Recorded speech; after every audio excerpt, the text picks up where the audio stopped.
Right, how we doing? The long-awaited 400-hour review. The beginning. I don't want to dwell on it too much, as we all know what state the game released in, with poor graphics, servers down, AIMS and more. I only mention this as to give context to the rest of the video, and also for context, I play the game using a Fanatec DD Pro Extreme and on the PS5 Pro. With that being said, let's get on with the review. And I'm going to break this down into a few sections and then give you my personal thoughts and any ideas for future improvements at the end. Section 1. The graphics. As first impressions are made within the first few seconds, graphics need to be on point, and that's exactly what you get from PMR. Clear visuals, solid looking menus, stunning track layouts, car models, car visuals that blow my mind, from rubber build up on the window screen to spray causing poor visibility, and cockpits that make me wish I had VR. Track visuals evolve before your eyes, from green to heavily rubbered and from wet to dry in lines. Overall, graphically, PMR hits the mark.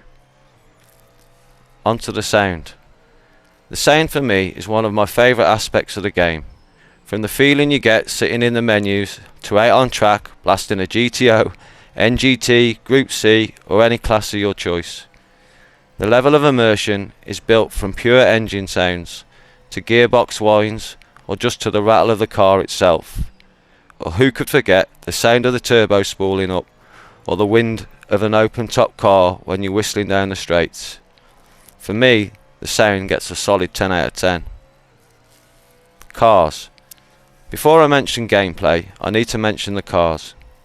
The bread and butter of any sim racing game. The cars are plentiful in PMR, although in my opinion still missing a few manufacturers, a couple of them being Ferrari and McLaren. All the cars we do have slowly been improved and polished over time with a series of updates, including improvements to both handling and tyre models. The experience of force feedback on the Fanatec is mustard. Each car in each class handles differently, be it a twitchy NGT on the brakes or a monster GT3 in the corners. You just have to find a car that suits both the track and your driving style and just put the laps in. Never mind a 400-hour review, I could talk for 400 hours about cars alone. Onto the gameplay. Single player career. For me, this is where the game runs out of fuel and begins to stutter. My overall experience of racing AI is generally good, but it has too many flaws, from inconsistent times across tracks, to slowing down a mile before the pits, or just not pitting at all.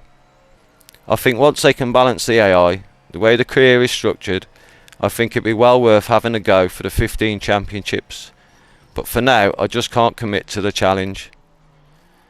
Single player challenges come from events such as Endurance Hall and Factory Driver. I can't review Endurance Hall as for the same reason as Career, I just don't trust the AI. However, I really enjoy Factory Driver and the challenge of setting up the cars and beating other drivers' times. I just wish Jack Speed TV would go and play Forza instead. On to multiplayer. This is where I spend most of my time and the game really shines for me, and I think others spend most of theirs too. I use a race weekend to build a setup, learn the track and gauge my pace against AI opponents, prior to racing real life drivers from all around the world. There is always an abundance of races on offer, covering different cars, classes and tracks. I just wish they would add more varied conditions instead of just a dry race. Custom lobbies and social races are also available, a good place to try and hone your skills in a more relaxed environment. The final section, my experience and looking ahead. As I mentioned at the start, we all know the game suffered at launch, and like many others I've done my fair share of ranting, to the point of blowing a gasket.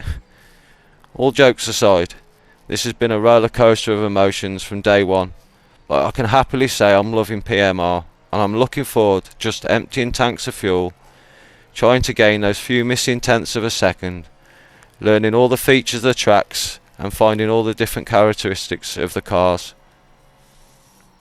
Looking ahead, I think PMR has its best days to come.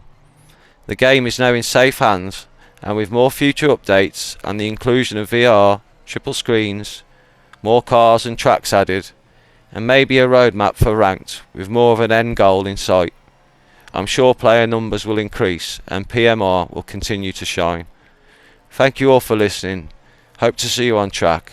Tight lines.